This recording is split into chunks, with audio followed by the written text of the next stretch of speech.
even though they will receive sensitive personal information from the individuals they help sign up for the Affordable Care Act. That is true. States could add an additional background checks and other features, but it is not part of the federal requirement. So a convicted felon could be a navigator and could acquire sensitive personal information from an individual unbeknownst to them. That is possible. All right, folks, so welcome back to the Steve Malzberg Show. You know, out of everything I've heard out of the mouth of Kathleen Sebelius, that question by our next guest, the great senator from the state of Texas, Senator John Cornyn, it just is mesmerizing to me that, yeah, hey, convicted felons might be taking people's Social Security numbers. We have no background checks. We don't care. Joining us now is the senator. Hello, Senator. Thank you for being with us. Thanks, Steve. Glad to be with you. Well, it's my pleasure. I mean, that to me, that's a week ago, and it still just resonates. And to me, that's like open and shut. This thing should be scrapped just based on that alone. Absolutely. I mean, these are people who are paid by the federal government to collect some of your most sensitive personal information, your Social Security number that can be used for identity theft purposes, your physical, your mental health conditions. This is dangerous, and we know that this is an invitation for fraud and for other bad behavior, as evidenced by some interviews that took place in Dallas recently where people were basically told to lie by the navigators in order to qualify. Yeah, we have James O'Keefe coming up later in the show. He's, of course, the one who went undercover, and you're exactly right. They told him how to lie, how to cheat, and these are the navigators hired by Obama for Obamacare. Exactly. Well, and there's a lot of concerns that there's at least a double agenda here. One is to sign people up for Obamacare. The other is to perhaps collect information that could be used in the next election cycle. I know there's a lot of concern in Texas where the Obama field teams have moved in as an effort to turn Texas blue, they say.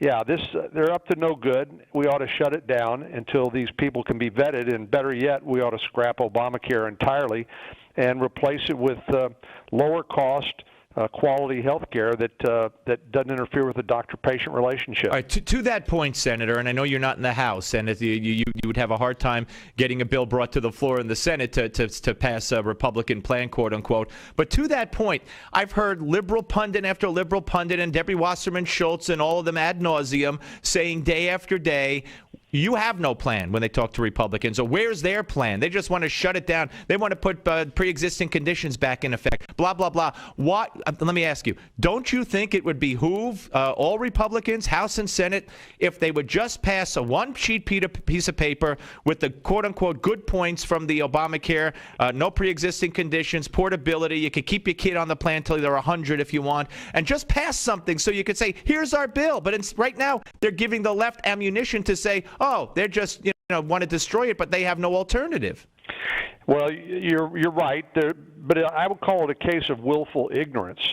I published a piece just yesterday in Breitbart.com that has our suggestions on what would be a more affordable health care. Oh, no, I know they're out there. But suggestions on what would be a more affordable health care. Oh, no, I know they're out there, but the House right now. I think that would be a good idea. I guarantee that the Democrats would give it the same lack of attention that they did since 2009 when we last did it. But you're right. I think people need to hear from us that we're not just against Obamacare with all of its flaws. We are for people getting affordable, quality health care, and we can do it a whole lot better than this government takeover. All right. Now, the Democrats went to the White House, when I say the Democrats, a bunch of them, and they're ticked off, and they've actually reportedly given an ultimatum that they're going to have to vote with this House bill that's coming to the floor that would postpone, any implementation for a year or so. They're giving the White House until Friday, reportedly, to come up with a solution to all the millions of people losing their insurance. Couple that with this. I want you to react to this from Bill Clinton yesterday, and this has caused quite a stir. I want to hear what you think when you hear this. Here we go. Yeah. I personally believe, even if it takes a change in the law, the president should honor the commitment the federal government made to those people and let them keep what they got. Even if it takes changing the law, the president should honor the commitments he made to those people and let them keep their insurance. I mean, I don't know how you let the ones who lost it keep it, but what did you think when you heard that? Well, I nearly fell out of my chair, but I bet I wasn't the only one. I bet you think when you heard that? Well, I nearly fell out of my chair, but I bet I wasn't the only one. I bet this, because, look, that's just keeping the president's promise. But to your point earlier, I'm not sure. Matter of fact, I am sure that you can't point earlier. I'm not sure. Matter of fact, I am sure that you can't tell them they have to, and of course, and you have to charge a higher premium in order to pay for the mandates for coverage people don't want in order to cover more people. Pay for the mandates for coverage people don't want in order to cover more people, particularly those who are standing for election in 2014, are in a state of near panic, trying to figure out, okay, I've bought this thing hook, line, and sinker. I've voted down the line each out. Okay, I've bought this thing hook, line, and sinker. I've voted down the line each epic failure. What do I do now? So I think that speaks to the reason for the panic that you're seeing with them looking for the exits. And one more before we get to the judiciary here, Senator. We're talking to Senator John Cornyn from the great state of Texas here on the Steve Malzberg Show. This bill in the House, the bill that would extend actually current policies for another year. Again, if people have lost it already, I don't know how they get it back. But having said that, is this good? Is this good for Republicans to do? Because there's another school of thought that says get it back. But having said that, is this good? Is this good for Republicans to do? Because there's another school of thought that says then it's not as much of an issue in 2014. You guys tried. The president and Harry Reid said absolutely not. And so now let the chips fall where they may. Where do you fit in on this? Well, the Democrats own this. They made a mistake at the very beginning because there was no bipartisan support for Obamacare. Every Republican voted against it. Every Democrat voted for it. So they own it. And they actually believe their own stories that it would actually work, and that's not coming true. Look, I think at some point, even though some of us are enjoying that what we predicted is coming true, we have a basic responsibility to our constituents. I'm not sure exactly at what point this is, but at some point, Democrats are going to come to Republicans and say, you know what, we were big cheerleaders for this legislation. It isn't working. What can we do to protect our American people, our constituents, from the hardship that is resulting from this failure? We're going to have to listen and try to figure something out. All right. And, of course, as a distinguished member of the Judiciary Committee, you are try to figure something out. All right. And, of course, as a distinguished member of the Judiciary Committee, you are not only the Supreme Court. People have to understand that the federal courts are just as important in many respects. And you wrote a great piece the other day at National Review Online about not letting the Democrats pack the D.C. Circuit Court. And yesterday, a party line vote, one of those nominees, Georgetown University law professor Camelia Pillard, her nomination was held up. The president's desire to put her on that very court. Talk about why this is so important and what you believe. I desire to put her on that very court. Talk about why this is so important and what you believe. Most people have never heard of. The D.C. Circuit Court of Appeals, through which cases eventually end up coming to the United States Supreme Court. But since they only hear roughly 80 cases a year, many of these decisions are final with the D.C. Circuit Court, and particularly those governing regulations like for the Environmental Protection Agency, Obamacare, Dodd-Frank. In other words, this is a really important court.